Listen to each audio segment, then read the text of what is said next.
Hi guys, it's Pavi with a post-match summary of Novak Djokovic's first match today in the Australian Open.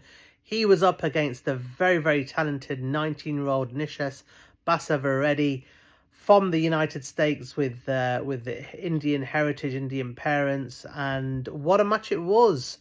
So the first set was not the best for Djokovic, to be honest with you. I mean, he's traditionally always been a bit of a slow starter.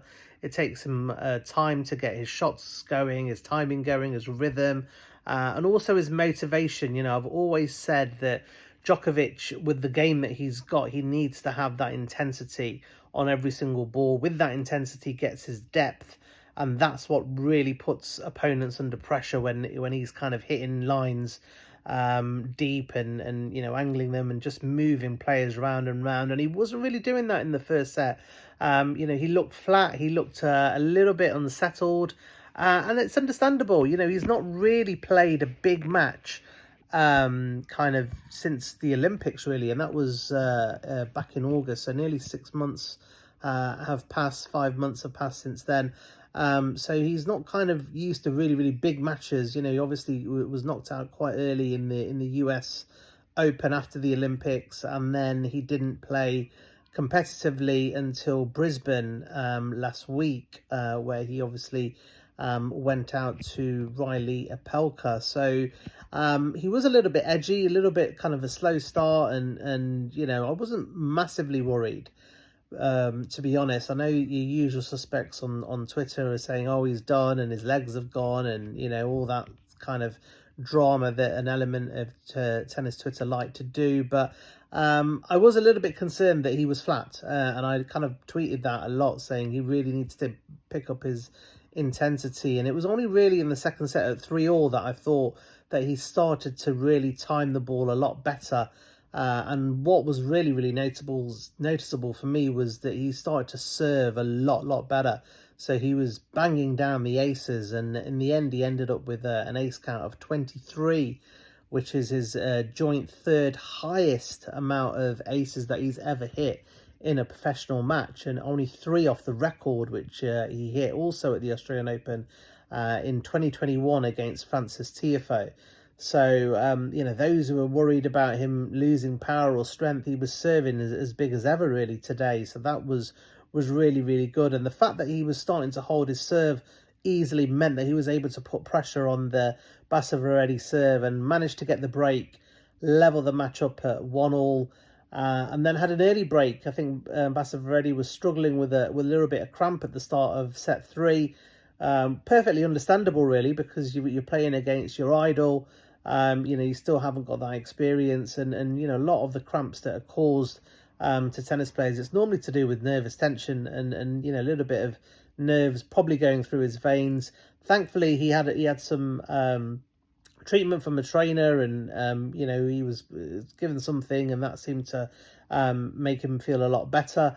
But by now, Djokovic was really starting to take control of the rallies. Kind of trademark Djokovic. He went on to hold that early break in the third set. And then the fourth set was really the Djokovic that we know and love. Probably the best set that he's played since the Olympics, Olympic final against Alcaraz. Just normal Djokovic. He was pumped. He was roaring. Andy Murray on the sidelines was getting involved and making sure he keeps focused, because he knew that Basavareddy was playing so well that he just couldn't give him a sniff. And there was a couple of tight games where Djokovic had to fight really hard to hold his serve, but he did so, and he felt in control. And overall, he wrapped up the match in just under 3 hours. 6-2 in the final set. It could have been 6-1. I think he had a chance to win that 6-1, but it was 6-2 in the end. And he was very pleased. It was a slow start. We're, as Djokovic fans, we're accustomed to Djokovic having slow starts, but it's how you finish the matches that ultimately is the most important. And I thought he looked fresh. He looked really good by the end of that set. So as a fan and as an observer, I was very pleased with what I saw today. Next up for Djokovic is Portuguese player Jamie Farrier. I don't know much about him, to be honest. He's a qualifier. I know he beat Kotev very, very comfortably today. I think 2-6-1s and a 7-5. So he's certainly on form. You know, the early part of a Grand Slam, any match isn't easy. But I think Djokovic he's got that first match under his belt now, and his first matches have always been a little bit edgy in the last few years, and I think he will go into the match against Fourier with a lot of confidence. You know, the only thing he has to be mindful is that he's never played him before. And like Djokovic said, you know, the same today with Basavareddy, he didn't really know him, so he doesn't really know or can exploit their weaknesses. So he's going to probably take a little bit of time to figure out his next opponent in terms of what his strengths and weaknesses are. But he'll find a way, and I'm pleased that he got the win. And he looked good, and you know, Andy Murray in the bench as well, you know, he looked like he was kind of fully engaged, and Djokovic said that, you know, Andy gave him some really good advice kind of midway through the match.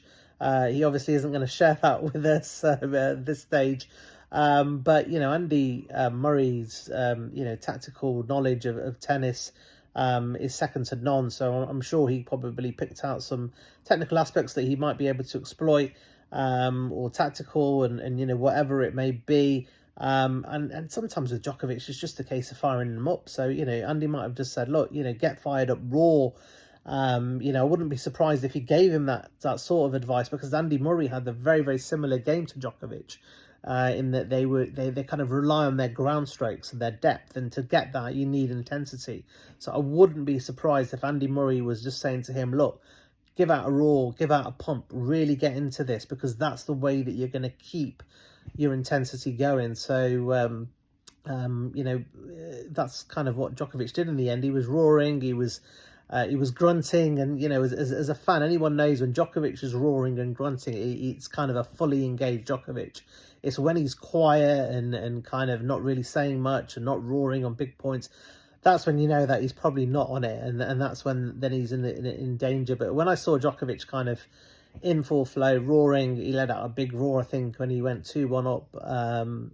You know, I thought, yeah, he's back on it. So yeah, so, you know, very, very pleased. I knew it was going to be a tough match today. You know, we can't downplay the form of Nishas Basavareddy. He's been, you know, ripping up the ATP Challenger Tour, which is a really, really brutal tour. You know, it's a tough place, and he's been winning titles there. He made a great impression in the next gen. He beat Jerry Shang, who's a top 50 player.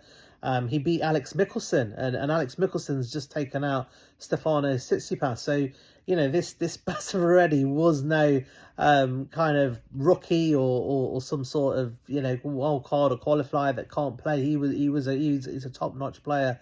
And, you know, in hindsight, looking back at it now, you think Djokovic has actually got some really good preparation there. 3 hours of tennis, 4 really tough sets.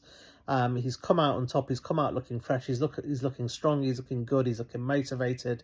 So, yeah, excited for round 2. The first one is done.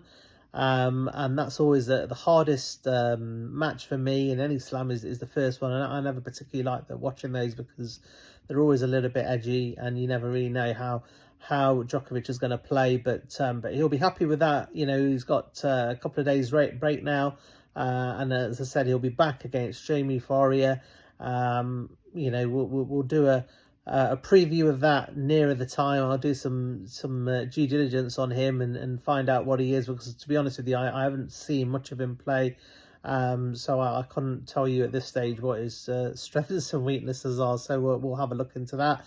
But yeah, great start for Novak Djokovic. He started his 2025 Australian Open with a good win. Happy with that.